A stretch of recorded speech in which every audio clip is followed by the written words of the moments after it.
Olá, minhas lindonas! Meninos também que acompanham o canal, gente. Hoje eu estou aqui com a participação especial do Cauã. Fala, oi, titias! Tudo bem, titias? Ela tá com soninho, mas veio aqui fazer a abertura comigo. A gente vai fazer hoje mais um vídeo do projeto devocional. Nós vamos falar sobre o livro de Jeremias, que foi o último livro, né, que eu deixei pra vocês lerem.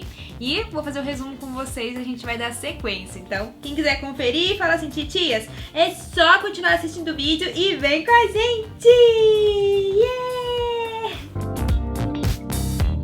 Bom, se você é nova aqui no canal, a gente tem uma playlist somente sobre esse assunto, né, que é a vida espiritual, vida com Deus. A gente não aborda, gente, religião nesse quadro, tá? Eu sou evangélica, sou da igreja do Evangelho Quadrangular, mas eu não foco em denominação, nada relacionado a isso, tá? É somente mesmo a vida com Deus. E aí, a gente começou, já tem uns anos, a fazer esse projeto, que é um projeto para incentivar a leitura bíblica, né, para vocês terem mais intimidade, um tempo com o Senhor mesmo, conhecer mais da palavra e deixar que Deus fale com vocês através dela. A gente começou em Gênesis e agora a gente já tá em Jeremias. Sim, o tempo passa muito rápido, a gente já tá aí, ó, mais da metade. Meu Deus, passa muito rápido mesmo. Já já a gente chega aí ó, em Apocalipse, se Deus quiser, porque por mais que esse quadro não seja assim do interesse de todos, eu sei que quem tá assistindo realmente gosta e tem interesse no assunto. Então a gente vai terminar de ler todos os livros juntinhas aí, quem tá comigo. Bora continuar firme e forte. E quem ainda não começou, você pode começar assistindo a playlist pra poder iniciar lá do primeiro livro da Bíblia, tá? Vou deixar o link aqui abaixo, é só conferir. Tem todas as dicas também ensinando como fazer o seu devocional, tá bom? Então bora lá, gente. Ó, uso essa Bíblia aqui, né? Tá com capa, mas é a Bíblia mais para garotas. Ó, ela tinha essa capa plástica aqui, ó. Mas a capa dela, na verdade, é branquinha.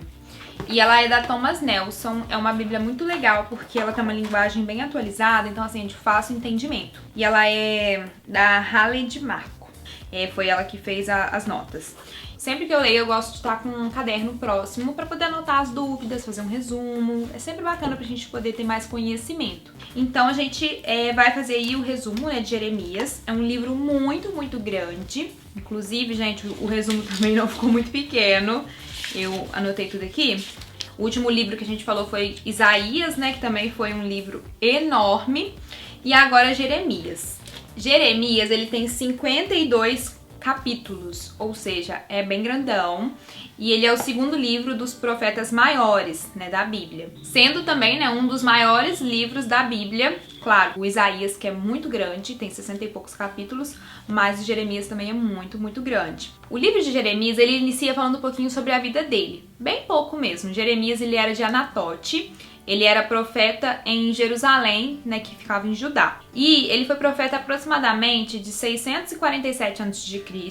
a 580 a.C. Ele era filho de Euquias e a família dele era toda de sacerdotes, tá? Depois dessa parte, começa Deus fazendo, né, o chamado a Jeremias. Capítulo 1, versículo 5, Deus chama Jeremias e fala: antes do seu nascimento, quando você ainda estava na barriga da sua mãe, eu o escolhi e separei para que você fosse um profeta para as nações. Gente, muito forte, né? Muito, muito forte mesmo.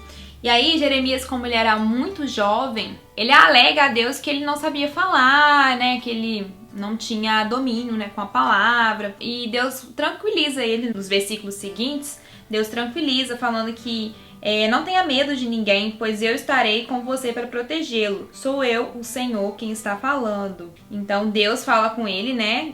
Inclusive o Senhor estendeu a mão e tocou nos lábios de Jeremias e falou: veja, eu estou lhe dando a mensagem que você deve anunciar. Hoje estou lhe dando poder sobre as nações e reinos, para poder arrancar e derrubar, para destruir e arrasar, para construir e plantar. Enfim, gente, esse início é realmente o chamado de Jeremias para o ID do Senhor, que é fazer, né, a sua vontade, levar a sua palavra. E como ele não tinha esse domínio, Deus colocou sobre ele as palavras e instruiu tudo que ele deveria fazer. Então é realmente muito forte essa parte. O Jeremias também era conhecido como um profeta chorão. Ele tinha empatia pelo povo, né? Ele chorava pelo povo, ele não era chorão porque, nossa, tudo chorar. Não, ele temia pelo povo. No período, né, que Jeremias foi profeta, foram os dias de escuridão do povo de Judá, né, que foi o 11º ano de Josias, último dos reis bons. Então foi um período difícil para o povo. Jeremias, ele escreveu o 1º e 2º reis, Jeremias e Lamentações, tá? E foram esses livros, para curiosidades de vocês também, né? O capítulo 2 fala um pouquinho sobre repreensões e promessa ao povo judeu. Já o livro inteiro, gente, ele aborda um pouco sobre um chamado para mudança e arrependimento. Deus chama, né, o seu povo e exige deles uma mudança que realmente gere um arrependimento. E aí Jeremias, ele foi chamado para liderar o povo com o coração endurecido. Jeremias foi o escolhido do Senhor para poder liderar esse povo. É claro que o Senhor, né, ele informou antes a Jeremias que o povo não iria segui-lo. Inclusive isso está no capítulo 7, versículo 27 e 28. Então Deus já tinha preparado, né? Vou ler aqui com vocês. Portanto, Jeremias, você dirá todas essas palavras, mas eles não vão dar atenção. Você os chamarás, mas eles não vão responder. Você lhes dirá que eles são um povo que não obedece a mim, o Senhor, o Deus deles. São um povo que não aceita ser corrigido e não existe mais sinceridade, nem se fala mais nisso. Ou seja, antes dele iniciar tudo, né, toda a sua liderança, todo o seu ministério, o Senhor já tinha alertado ele que o povo faria isso com ele, né? E aí, quando Deus chamou Jeremias para as nações, ele ainda era muito jovem, então ele foi preparado como um profeta, ele teve toda a preparação. Jeremias guiou os hebreus, gente, em dias muito difíceis, mas nunca perdeu a visão recebida por Deus. Isso aqui é muito forte, porque assim, o povo não ia aceitar ele já sabia disso. Os dias eram difíceis, assim como nos dias de hoje, mas ainda assim, o chamado que Deus fez a Jeremias, todas as instruções que ele deu, Jeremias se manteve firme, seguindo a vontade do Senhor, sabe? Em nenhum momento ele abandonou os mandamentos de Deus para o que ele tinha que fazer. Então é muito forte, né? Ele não perder realmente a visão do propósito, do chamado dele. E eu acho que isso a gente tem que trazer pra nós também, sabe? Que às vezes a gente desanima com as dificuldades do dia a dia, né? Com os tempos difíceis. E a gente realmente não pode perder a visão do reino, do foco que é Jesus. Então, né? A gente tem que estar sempre buscando o alvo. Jeremias permaneceu com fé diante da dureza do coração do povo, mas não se tornou insensível.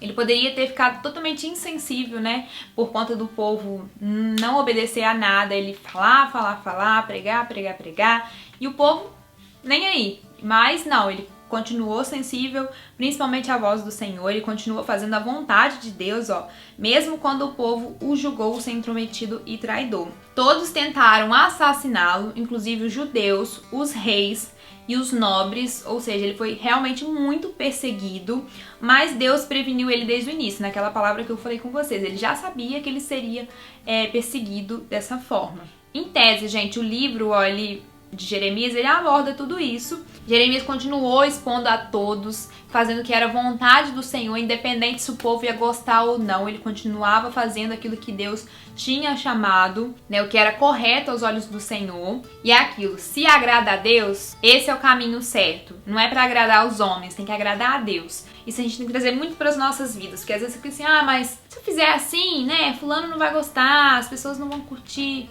Mas isso tá agradando ao Senhor? Se tá tudo certo. Independente se as pessoas não vão gostar, não vão te apoiar, o que precisa ser feito é a vontade do Senhor e agradar a Deus. O que é correto aos olhos de Deus é o caminho certo. O resto, gente, é resto. Simplesmente. Jeremias aprendeu desde pequeno a confiar em Deus e a confiar, no seu chamado divino. Ele até compara a palavra do Senhor com um fogo interno, que o consumiria se ele não continuasse falando. Ou seja, se ele não continuasse falando sobre a palavra do Senhor, não continuasse, fazendo a vontade dele, o fogo interno ia consumir ele, porque ele tinha um chamado, ele tinha um propósito, e esse fogo ardia dentro dele, sabe? Um fogo de primeiro amor, de encontro com o Senhor, que nos incentiva a realmente buscá-lo, a fazer a sua vontade. Isso é muito, muito sério, gente, isso é muito pesado. Eu sei que muitas pessoas, precisam realmente voltar ao primeiro amor. Isso serve pra todos, pra mim, pra vocês, porque a gente, às vezes, tantas dificuldades, tantas coisas que a gente vai deixando. E não pode. O Senhor tem que estar sempre no primeiro lugar. A gente realmente tem que deixar esse fogo consumir de tanta vontade dentro de nós de fazer a vontade do Senhor. E para poder finalizar, era muito fácil o povo de Judá escolher o pecado ao invés do coração de Deus. mas o Senhor nunca desistiu de sua nação eleita. Gente, isso aqui é tão forte, sabe? Desde o princípio, quando a gente começa a ler a Bíblia, a gente vê sempre o povo saindo da vontade do Senhor, saindo do seu caminho, e o Senhor indo de encontro ao seu povo, perdoando, tentando reconciliar, fazer nova aliança. Então, assim, é muito real pra hoje, sabe? Tipo, desde aquela época, ainda continua no hoje. Deus continua nos chamando dia após dia, batendo na porta. E muitas pessoas continuam fechando a porta na cara do Senhor, fugindo do seu caminho, desviando e escolhendo o quê? Escolhendo o pecado, escolhendo outros caminhos, ao invés do caminho correto, ao invés do encontro real com Deus. Isso é muito, muito tremendo, sabe? Desde aquela época mesmo, quando o povo saiu lá do Egito, que o povo estava indo para Canaã, né, para a terra prometida. O povo no deserto estava tão desesperado com tudo que estava acontecendo que queria voltar a ser escravo, queria voltar pro Egito, ao invés de confiar no Senhor que eles iriam para a terra prometida. Não. E aí o que aconteceu? Pagaram um preço. A maioria ficou rondando o deserto e não entrou na terra prometida, né? Poucos foram os que entraram, realmente só a nova geração, mas os que saíram do Egito não viram realmente a terra prometida. Por quê? Porque escolheram um caminho errado, escolheram um pecado ao invés de confiar no que Deus havia falado com eles, que eles iriam para a terra prometida, só bastava confiar realmente no Senhor, que Ele estava no controle de tudo. Então que a gente possa trazer isso para as nossas vidas, confiar sempre no Senhor, apesar das dificuldades, sempre confiar que Deus sabe de tudo, Ele está no controle de tudo nas nossas vidas, sabe? Nada sai do controle dele. Às vezes, né, você pode achar, nossa, mas eu tô sofrendo muito, tô passando por problema de saúde, tô perdendo pessoas, ainda mais nesse momento difícil. Mas saiba que Deus tem um plano pra tudo, sabe? Tudo tá diante da vontade dele. A vontade dele é realmente boa, perfeita e agradável. Eu sei que isso às vezes não é fácil de aceitar, porque nós temos as nossas vontades, mas quando a gente se dedica a aceitar a vontade do Senhor, a gente começa a compreender, a gente vê tudo com outros olhos. Não com os olhos carnais, mas com os olhos espirituais, e isso não tem preço, sabe? Tipo, se você, eu quero muito realizar isso, eu quero muito aquilo, mas se você não consegue, foi permissão do Senhor. Lá na frente você vai entender um motivo por que você não conseguiu realizar aquilo. Às vezes até mesmo um livramento, ou algo pra você aprender, tirar algum aprendizado, né, amadurecer. Então assim, confia no Senhor, Ele sabe de tudo. O tempo dele é maravilhoso nas nossas vidas, tá? Então é isso, gente. Espero que vocês tenham gostado de mais um projeto devocional, resumo, né? É muito grande, então depois vocês podem ler com calma cada parte, mas basicamente é isso que eu falei com vocês, né? Então, termina o livro de Jeremias, com a destruição do templo e o povo de Judá sendo levado para Babilônia, né? Eles foram cativos na Babilônia. E aí a gente vai continuar a nossa leitura no livro de Lamentações. Deixa eu ver se ele é muito grande, que acho que a gente pode... não, ele é pequeno. Bom, gente, vamos fechar assim, ó. A gente vai ter mais ou menos 2 meses e meio para poder ler os próximos livros, e vai ser Lamentações, Ezequiel e o livro de Daniel. A gente vai dar sequência lendo esses 3 livros. Daqui 2 meses e meio, 3 meses, eu volto com um resumo desses 3, e aí depois a gente continua dando sequências nos livros seguintes, tá? Se você acabar antes, caso você esteja junto comigo, você pode dar sequência aí e ficar um pouco na frente, não tem problema. Mas se você tá junto, vamos seguir juntinhos aí, ok? Bom, é isso. Clique em gostei, compartilhem com as amigas, se inscrevam e me seguem no Instagram também. Tô sempre postando devocionais lá nos stories, tá? Beijo, fiquem com Deus e até mais. Deus abençoe. Tchau!